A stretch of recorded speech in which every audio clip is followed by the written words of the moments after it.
রবিবারই ইরানের 3টি পরমাণু কেন্দ্র লক্ষ্য করে আমেরিকার হামলার তীব্র নিন্দা করেছে রাশিয়া। এই হামলা শুধু দায়িত্বজ্ঞানহীনতাই নয়, বরং আন্তর্জাতিক আইনের বিরোধী বলেও জানিয়েছে ভ্লাদিমির পুতিনের দেশ। রবিবার রাশিয়ার বিদেশ মন্ত্রকের তরফে বিবৃতি দিয়ে জানানো হয়েছে, এতদিন এটা স্পষ্ট যে ভয়াবহ উত্তেজনা বৃদ্ধি শুরু হয়ে গিয়েছে, যা আঞ্চলিক এবং আন্তর্জাতিক নিরাপত্তাকে আরও বিঘ্নিত করে। আমেরিকার এই হামলা দায়িত্বজ্ঞানহীন এবং আন্তর্জাতিক আইনের লঙ্ঘনকারী। মার্কিন হামলার তীব্র নিন্দা করেছে ইরানও।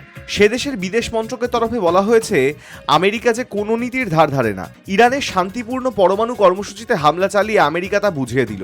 তবে নিরাপত্তা এবং জাতীয় স্বার্থ রক্ষার স্বার্থে মার্কিন সেনার এই আগ্রাসনের বিরুদ্ধে পূর্ণ শক্তি দিয়ে লড়াই করার ক্ষমতা যে ইরানের রয়েছে তাও স্পষ্ট করে দিয়েছে তারা। এই পরিস্থিতিতে ইরানের বিদেশমন্ত্রী আরাগচি জানিয়েছেন, সোমবার পুতিনের সঙ্গে তিনি জরুরি বৈঠকে বসছেন। ইস্তানবুলে একটি সাংবাদিক বৈঠকে আরাগচি বলেন, রাশিয়া ইরানের বন্ধু, আমাদের কৌশলগত সম্পর্ক রয়েছে। যে কোনো পরিস্থিতিতে আমরা একে অপরের সঙ্গে আলোচনা করে নিজেদের অবস্থান স্থির করি। প্রসঙ্গত 2015 সালে তৎকালীন মার্কিন প্রেসিডেন্ট বারাক ওবামা জমানায় ইরানের সঙ্গে 3 বছরের যে পরমাণু নিরস্ত্রীকরণ চুক্তি বা joint comprehensive plan of action হয়েছিল, তাতে 5 শক্তিধর রাষ্ট্রের সঙ্গে ছিল রাশিয়াও। তাতে স্থির হয়, ইউরেনিয়াম সমৃদ্ধিকরণ কর্মসূচি এবং পরমাণু অস্ত্র তৈরির প্রচেষ্টা বন্ধ রাখলে ইরানের ওপর থেকে আর্থিক নিষেধাজ্ঞা তুলে দেবে রাষ্ট্রপুঞ্জ, আমেরিকা এবং অন্য কয়েকটি দেশ। এতে লাভবান হয়েছিল উভয় পক্ষই।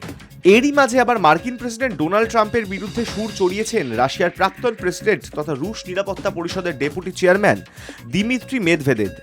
রবিবার মেদভেদেভ বলেন, শান্তি স্থাপনের নাম করে আসলে পশ্চিম এশিয়ায় একটি নতুন যুদ্ধ শুরু করছেন ট্রাম্প। মেদভেদেভ আরও দাবি করেছেন, আমেরিকার হামলায় ইরানের বিশেষ কোনো ক্ষয়ক্ষতি হয়নি। সামান্য ক্ষয়ক্ষতি ছাড়া ইরানের পারমাণবিক জ্বালানি তৈরির গুরুত্বপূর্ণ কেন্দ্রগুলি প্রায় অক্ষতই রয়েছে বলে দাবি করেছেন তিনি। মার্কিন আক্রমণের পরেই মেদভেদেভ নিজের এক্স হ্যান্ডেলে লেখেন, ইরানে পারমাণবিক পদার্থের সমৃদ্ধিকরণ এবং ভবিষ্যতে পারমাণবিক অস্ত্রের উৎপাদন অব্যাহত থাকবে। বেশ কয়েকটি দেশ ইরানকে সরাসরি নিজেদের পারমাণবিক অস্ত্র সরবরাহ করতেও প্রস্তুত। যদিও পুতিন ঘনিষ্ঠ ওই নেতা কোন দেশগুলির কথা বলছেন এখনও তা স্পষ্ট নয়। অন্যদিকে ইরানও জানিয়েছে, নিরাপত্তা এবং জাতীয় স্বার্থ রক্ষার্থে মার্কিন সেনার এই আগ্রাসনের বিরুদ্ধে পূর্ণ শক্তি দিয়ে লড়াই করার ক্ষমতা তাদের রয়েছে।